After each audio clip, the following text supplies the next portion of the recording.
దేవుడే లేడన్నావుగా, నేనే దేవుడను మరి ఏ దేవుడు లేడు. నేనే దేవుడను మరి ఏ దేవుడు లేడో. లే, నీ జీవితం అక్కడ తీసుకుంటుంది మలుపు. పో,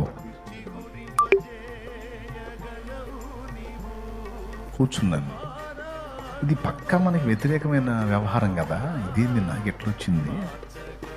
అసలు నేను తలంపులో కూడా అనుకోలేదు. ఇదేంది, యేసు ప్రభు దర్శించాడు నన్ను అంటే నేను అడిగిన ప్రశ్న మర్చిపోయా. దేవుడు అనేవాడు లేడు, ఉంటే అతడు నాకు కనబడాలి. మరి ఏం చేద్దామండి? ఆయన ఉన్న దగ్గరికేమో నేను పోకపోతుని, నాకు ఇష్టం వచ్చినట్టు ఎవడో చెప్పిందని అంతటిని బట్టి తిరుగుతూ ఉంటుంది. అవునా? అసలోడి దగ్గరికి నేను రాలేదు కదా.